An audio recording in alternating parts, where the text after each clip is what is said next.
Good morning, Facebook. Here today looking at Psalms chapter 43, looking at verse 1. And you see, despite everything that the psalmist is facing here, the hard situation, where he currently is in his life, how it seems as though he's lost everything.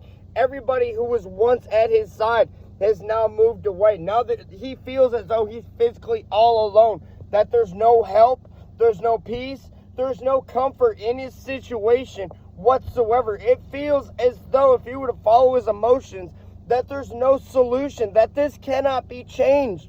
No matter what he does, no matter where he looks, no matter what he accomplishes to do, there is no changing in this situation.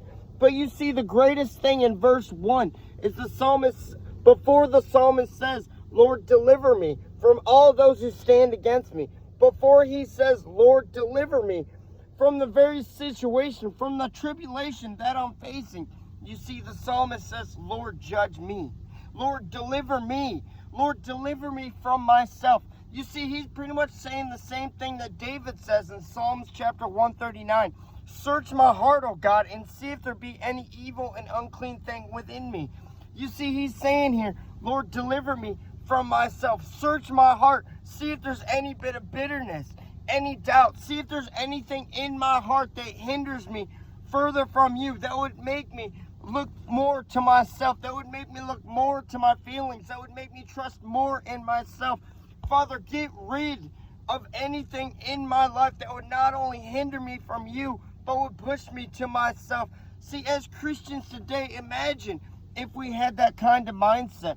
Before we would look to our situation, before we would look to all those who would wrong us, imagine if the first thing we do is look to ourselves. How much not only have we wronged God, but is our hearts pure?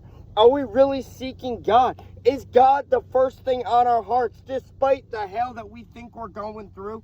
Despite what people may say about you, is God still the first thing on your heart? Are you seeking Him more than you are anything else? And what is there in your heart that is hindering you from God, that is making you think less of God, that is making you doubt God's ability in the situation you're in? Here this morning as Christians, if we examine ourselves, if we were to say that same prayer over our own lives, search our hearts, oh God, and to see if there be any evil and unclean thing within me, what in our lives hinders us from God? What in our lives do we need to cast off, to put away in order to be closer to God? And here this morning, are we willing to do that? Are we willing to push away all the things in our lives that hinder us from God to be closer and more conformed to the image of God?